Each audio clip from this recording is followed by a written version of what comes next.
Perfectamente. Y agradezco la posibilidad de que podamos conversar sobre este tema. Realmente es un tema muy bonito, muy interesante y gira alrededor de lo que está pasando con la resistencia por parte de las bacterias hacia los antibióticos. Y aquí lo que se ha querido es ligar, obviamente, un tema que parece una verdad de perogrullo, pero siempre es bueno manejarla con los argumentos pertinentes. Y esto, obviamente, en relación a lo que sucede con la evolución biológica. Esa es la idea y vamos a ir por ese lado. De hecho, asumimos hoy por hoy que una vez conformado nuestro planeta hace más o menos 4.500 millones de años, nosotros podríamos plantear que hace 3.500 millones de años ya se presentaron las primeras formas de vida. Esto está evidenciado y vamos a poder ver algunas imágenes a propósito de lo que significan las cianobacterias, aquellas que incluso hoy por hoy las denominamos de una manera mucho más general como arqueobacterias y que tienen la capacidad, uno de los filos, que es precisamente este, el de lograr los procesos de fotosíntesis con los cuales lógicamente nuestra atmósfera paulatinamente se fue saturando con el oxígeno tal cual hoy nosotros podemos encontrar en lo que conocemos. Más o menos hace 2.500 millones de años aparecen las bacterias aeróbicas. Obviamente ya había oxígeno en el medio ambiente, había oxígeno en el aire y eso significaba entonces que los microorganismos que tenían esta capacidad podían desarrollar sin mayor inconveniente. Es la primera extinción masiva, además, entre esos 3.500 y esos 2.500 millones de años atrás, porque el oxígeno en ese momento era definitivamente un elemento muy nocivo que se estaba introduciendo en una atmósfera que tenía un carácter altamente reductor. Por lo tanto, esa es una primera extinción masiva y bastante agresiva. Por otra parte, podemos marcar que hace 1.500 millones de años aparecen los protozoarios y los primeros eucariotas, cabe decir, aquellas estructuras celulares que tienen núcleos que están bastante bien definidos gracias a una membrana nuclear. Todo lo previo le pudiéramos denominar procariota, es decir, con núcleos que no están completamente definidos, tienen material genético, pero no tienen una membrana nuclear que pueda envolver este tipo de material.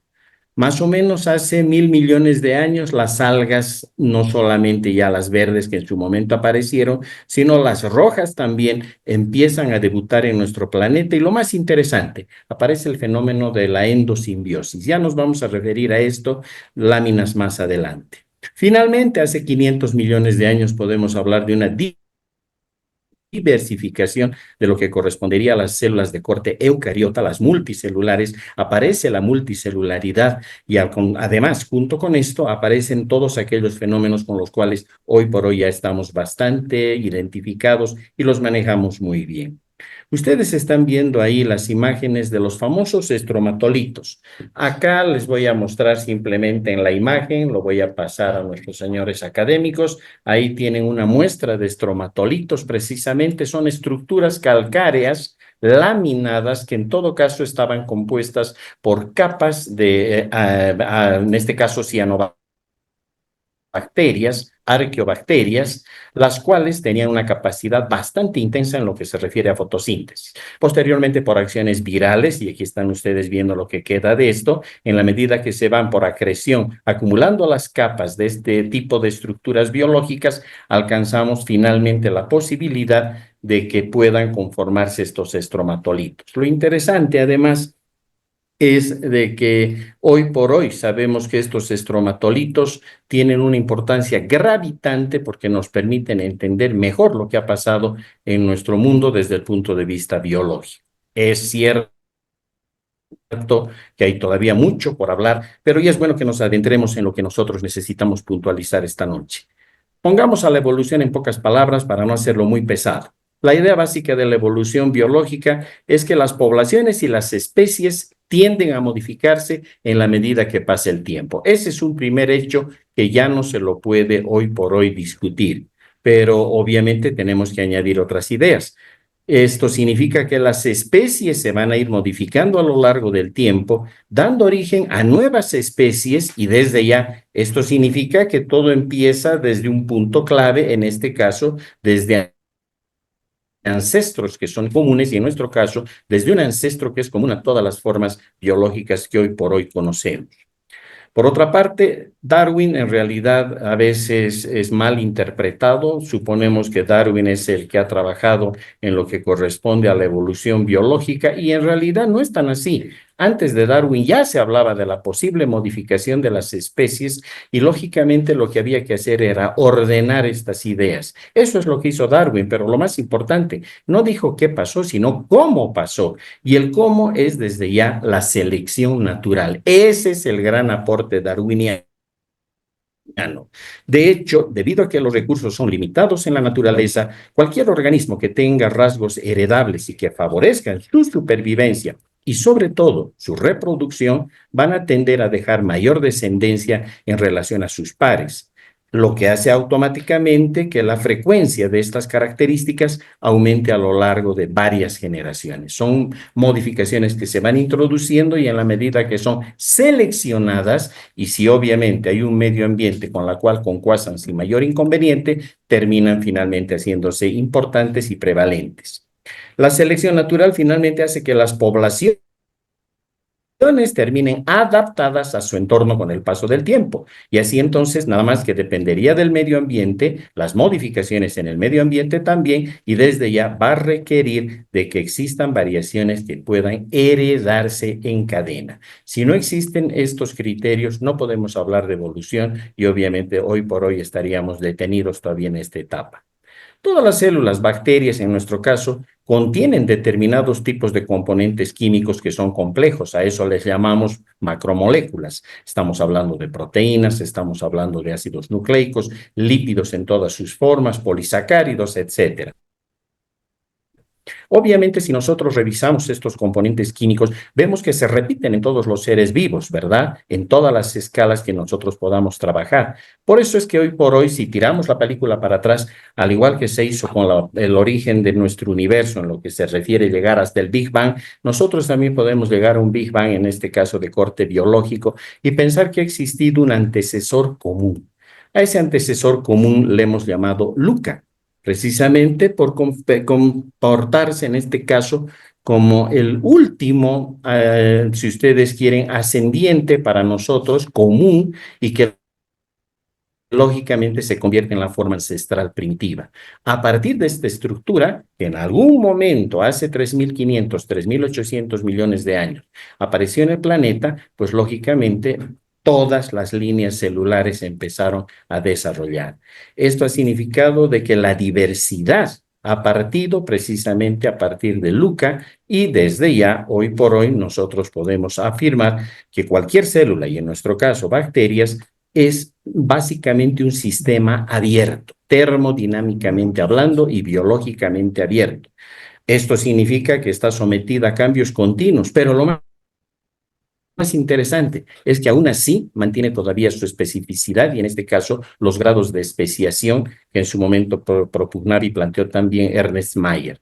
Esto es interesante porque en su momento se habló de la hipótesis de la reina roja. ¿Recuerdan ustedes en Alicia en el País de las Maravillas? La reina roja tenía que correr muy rápidamente para quedarse en el mismo lugar. Lo mismo están haciendo absolutamente todas las células, tanto de orden eucariota como de orden procariota. Hoy ya ni siquiera queremos mirar desde esa perspectiva. Preferimos hablar de tres grandes dominios otorgados por el profesor Carl Besse. Estamos hablando de las arqueas, estamos hablando de bacteria y estamos hablando de eucaria.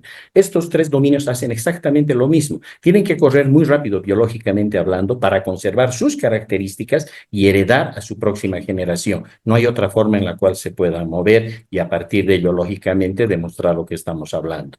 Ahí tienen ustedes un árbol genealógico de los microbios, donde tenemos básicamente, decíamos, a bacteria, arquea y eucariotas. Pero esto que aparentemente solo es de los microbios, no. Carl Besse lo amplió para todo lo que significan unidades biológicas, tanto vegetales, animales, como las que están en el capítulo de las grandes y pequeñas bacterias. Pero no solamente eso, decíamos que la endosimbiosis ha sido un fenómeno interesante porque más o menos hace 2.500 millones de años algunas nanobacterias o bacterias pequeñas quedaron atrapadas al interior de algunas células que eran un poquito más complejas. casi eucariotas. Y obviamente establecieron relaciones de corte endosimbiótico y de esa manera entonces también se ayudaron mutuamente, existió un beneficio mutuo. Hoy sabemos, gracias a los trabajos de quien están viendo en la pantalla, la profesora Lynn Margulis, que estos procesos de endosimbiosis nos han facilitado el poder comprender qué pasa con las mitocondrias, qué pasa con los cloroplastos y al final, hoy por hoy sabemos que son bacterias que han quedado atrapadas dentro de células más complejas. Es grande la diversidad. Lo que están viendo en la imagen ahora es un grano de arena y todo lo que están viendo en color verde son bacterias. Imagínense la cantidad de biomasa que tiene el planeta en cuanto solamente se refiere a bacterias.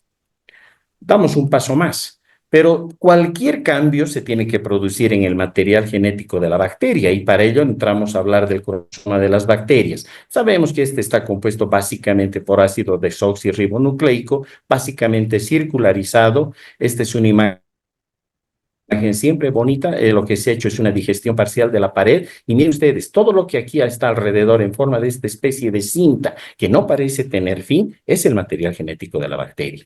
Un material genético que es un material genético que además por la cantidad de pares de bases que posee, en el caso de Escherichia coli, 4.2 millones de pares de bases, entonces nosotros podemos, vamos a hacer con esto para hacerlo más fácil, aquí está, entonces podemos decir que estos 4.2 millones de pares de bases equivalen a 4.200 kilobases, ¿verdad?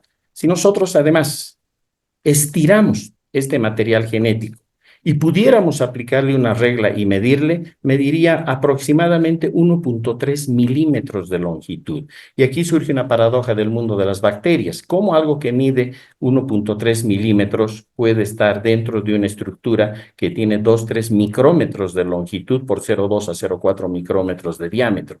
La respuesta es simplemente que se encuentra empaquetada en lo que llamamos el superenrollamiento.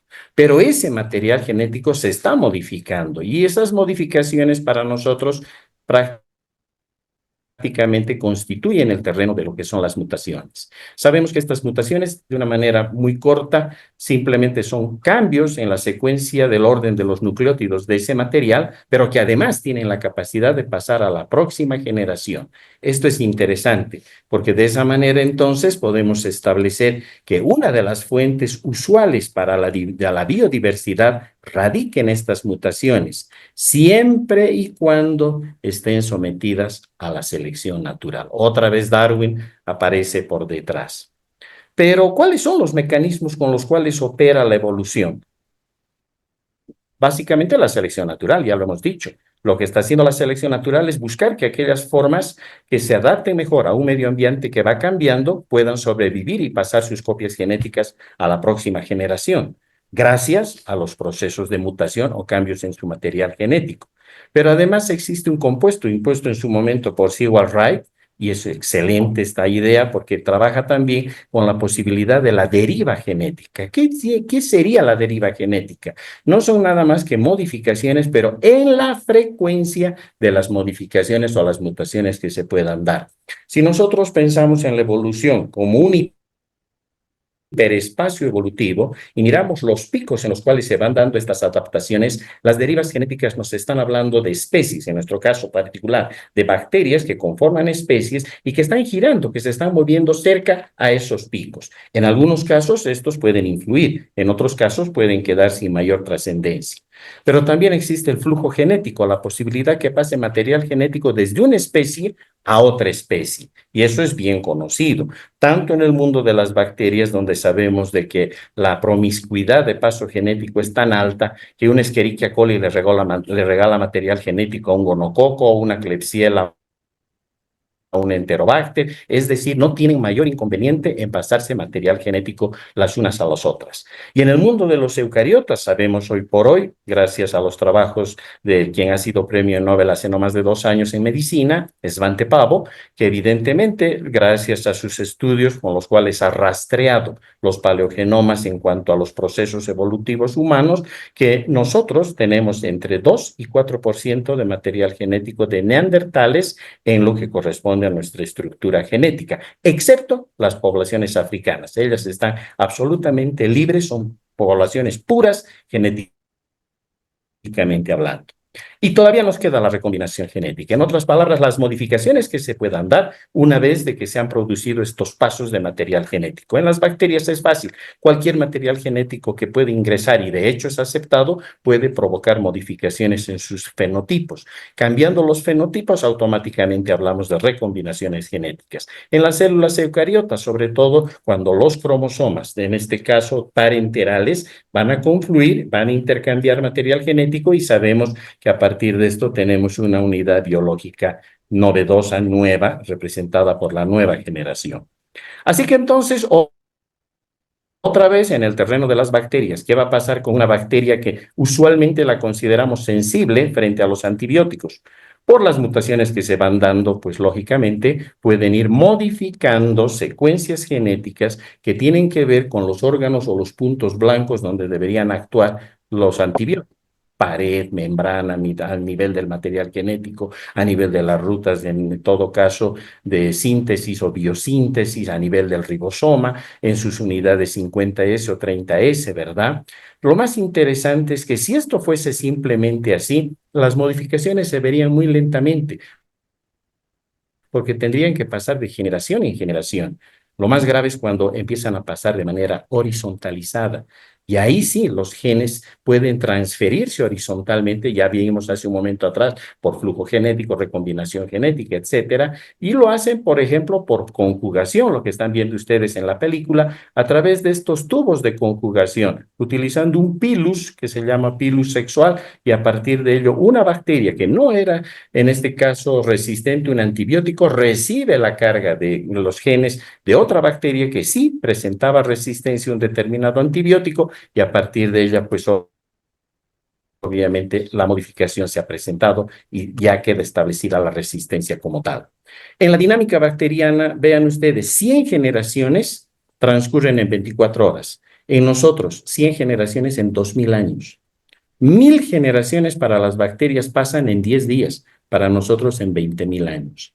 Esa es la distancia entre los unos y los otros. Qué fácil les resulta entonces a las bacterias trabajar en esto. Pero cuando estamos hablando de resistencia, vean ustedes este otro concepto que nos han regalado los infectólogos. Ellos nos han enseñado que para que alguien pueda presentar signos y síntomas de un proceso infeccioso, debería tener una carga de ese agente etiológico de 10 elevado a la décima potencia, que es lo mismo que están viendo ustedes aquí matemáticamente hablando.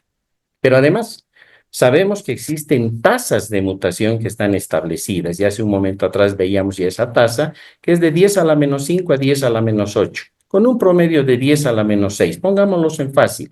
Ese 10 a la menos 6, matemáticamente hablando, es lo mismo que 1 sobre 1.000.000. ¿Qué significa esto? Que cada vez que una bacteria se divide, y no se olviden que lo hace cada 15, 20 o 30 minutos, una de cada 1.000.000 de esa población está sufriendo una mutación natural o espontánea, lo que obviamente ya nos está marcando la posibilidad de que esto que estamos hablando de la evolución empiece a montarse sobre este caballo. Y vean ustedes entonces, si hablamos de una en 1.000.000, en este número de 10 a la 10 ya tenemos 10.000 mutantes en el primer proceso de división o fisión binaria que están atravesando. Pero seremos tacaños. A veces la naturaleza es tacaña y pensaremos que solo el 1% de esos mutantes van a generar algún mecanismo de resistencia a los antibióticos. Con el 1% son 100 mutantes bacterianos con resistencia a los antibióticos. Y ahora entramos nosotros, donde acoplamos mal un antibiótico a un tratamiento, lo administramos mal o el paciente se automedica, etcétera. Eso significa que una vez que estamos mal utilizando los antibióticos, obviamente una hora más tarde ya no son 100 mutantes, son 800 mutantes porque sabemos para dónde se está yendo esa fisión binaria. Si pasan 10 horas, otra vez hemos alcanzado este número, billones, pero esta vez todas con resistencia al antibiótico, seleccionadas por el antibiótico. Y eso es la resistencia. La resistencia a los los antibióticos no es nada más que un proceso de selección, es la selección natural darwiniana. En este caso, la selección que hace el antibiótico, donde solamente va, en este caso, a actuar sobre las que sean sensibles, pero no va a tocar aquellas que son resistentes. Y esas son las que se van a terminar imponiendo. El principal factor de riesgo en este caso, pues de lejos, ¿verdad? El uso indiscriminado, el uso abusivo, el uso irracional, que aumentan la presión selectiva y hacen que puedan emerger cada vez más mutantes resistentes. En las pandemias sabemos, y no vamos a detenernos a tocar todas, nos concentraremos en esta última que hemos vivido todos, la de la COVID-19, ¿verdad? Si nosotros vamos para allá, podemos observar lo siguiente. Preocupante fue el impacto de esta pandemia por el uso de los antibióticos. Y aquí tienen ustedes un informe del 2021, precisamente de la Organización Panamericana de la Salud, la doctora Pilar Ramón Pardo, que es prácticamente la líder del programa especial de resistencia a antibióticos de la OPS, indicó que estábamos ante un panorama sin precedentes. Primera vez que veíamos una avalancha tan impresionante de mecanismos de resistencia diseminándose en la región y además todos novedosos, y que el uso de los antimicrobianos se había incrementado 100 veces por encima de los niveles anteriores. De hecho, la doctora Etienne, la directora general de la OPS, además señaló que aumentó el número de infecciones resistentes a los antimicrobianos y que esto se podía deber a un uso sin precedente de estas moléculas para tratar la COVID-19. Y en las Américas, según los reportes, más del 90% de los pacientes con COVID-19 y hospitalizados recibieron un antimicrobiano, a pesar de que solo el 7% de ellos presentaban una infección secundaria que justificara su uso. No vamos a decir si lo hicimos bien o mal. Estábamos frente a una pandemia con un agente etiológico que nunca habíamos visto, con un cuadro clínico tórpido, entonces hicimos lo que pudimos, ¿verdad? Pero dentro de eso, fíjense lo que hemos hecho. Aumentar tanto el uso de los antibióticos y eso significó aumentar la presión selectiva de una manera impresionante. Y ahora sí, parangonando a lo que pasa en algún canal de televisión, podemos decir que la evidencia está entre nosotros, porque a nivel mundial se estiman en 16.5 millones de muertes por sepsis en 1990, que disminuyeron a 14.1 millones de muertes para el 2019, antes de volver a aumentar a 21.4 millones de muertes para el año 2021. En niños menores de 5 años, las muertes por sepsis han disminuido en más del 60% en los últimos 31 años, de 7.69 millones para 1990 a 3.14 millones para el 2019 y 2.68 millones para el 2021. Lamentablemente, y sin embargo, en personas de 5 años o más, las muertes por sepsis aumentaron más del doble durante el periodo de estudio, de 8.81 millones para 1990 a 11 millones para el 2019 y a 18.7 millones para el 2021, de los cuales 7.89 millones se debieron a COVID-19. Esto está en un trabajo que ha sido publicado el año pasado, el 2024, en Lancet, la carga precisamente de la resistencia a los antibióticos dentro de lo que es la mortalidad, y obviamente ahí tienen una imagen comparando 1990 con 2021. No me voy a detener para no hacer pesada esta charla, tiene que ser algo más dinámica. Lo que sí podemos decir es que para el 2021 se han producido 1.14 millones de muertes atribuibles a la RAM y 4.71 millones de muertes asociadas a la RAM. Decimos muertes atribuibles cuando ha sido una bacteria con resistencia la que obviamente no pudo ser tratada en el paciente y eso causó la muerte del mismo. Asociada cuando evidentemente también habían bacterias con resistencia, pero eran pacientes que tenían patologías de base, que estaban cursando otro tipo de patología, donde a lo mejor la muerte pudo haber sido causada por la patología subyacente.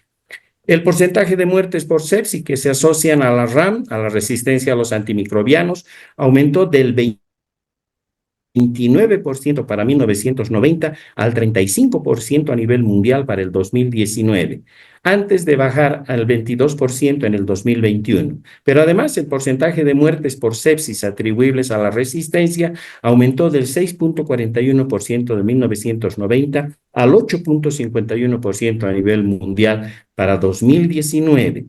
Si excluimos la COVID-19, el 8.47% de las muertes infecciosas para el 2021 se atribuyeron a la resistencia a los antibióticos. Esto también, obviamente, está en este trabajo, nos está mostrando para el 2021 lo que corresponde a la carga de la enfermedad, pero en este caso desde el punto de vista de tasa de mortalidad. Lo que nos asusta es esto otro, porque esto está calculado precisamente en función a lo que eventualmente pudiera suceder para el año 2050. Dicho ahora sí, en otras palabras, para el 2030 el número mundial de muertes atribuibles a la resistencia a los antibióticos ha de ser de 1.28 millones.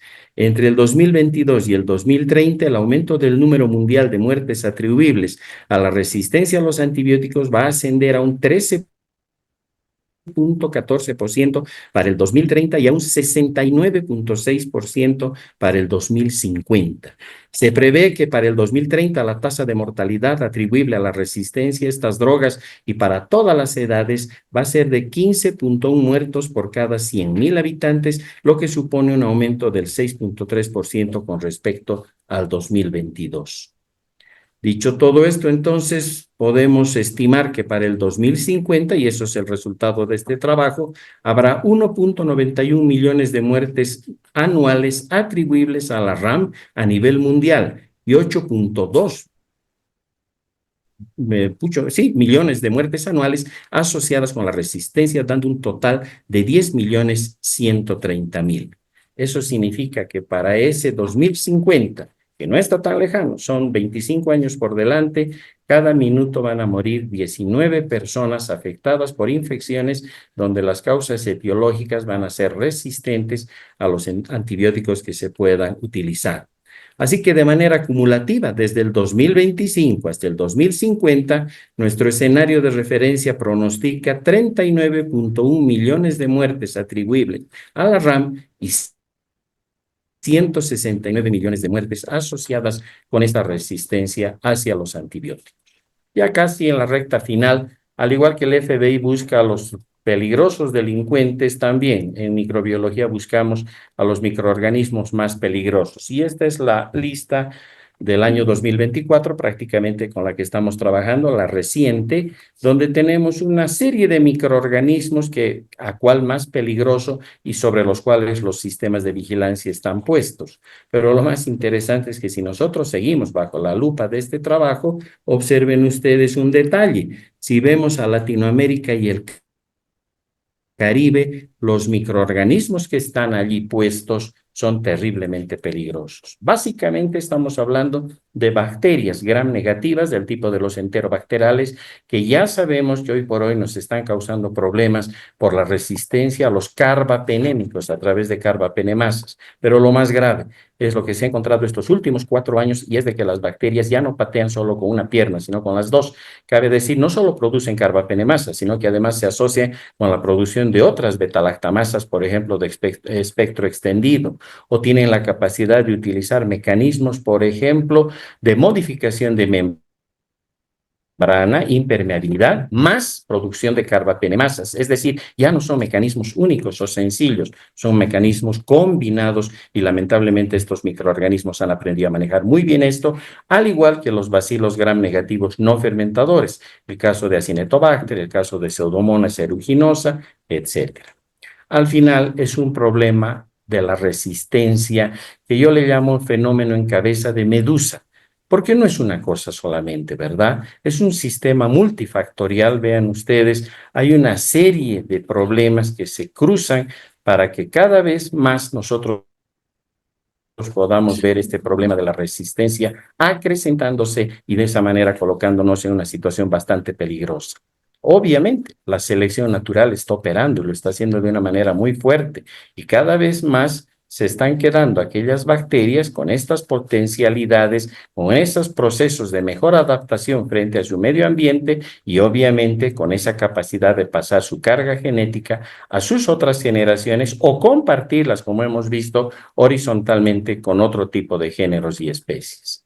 Para cerrar, como decía el viejo refrán y nuestras abuelitas, lo que no te mata te hace más fuerte, ¿verdad? Y en este caso, ¿cómo no? Porque se está modificando continuamente. Ese es el problema en el que estamos y desde ya la evolución se cumple, sabemos. Darwin, una vez más, ha aprobado nuestro examen. Muchísimas gracias.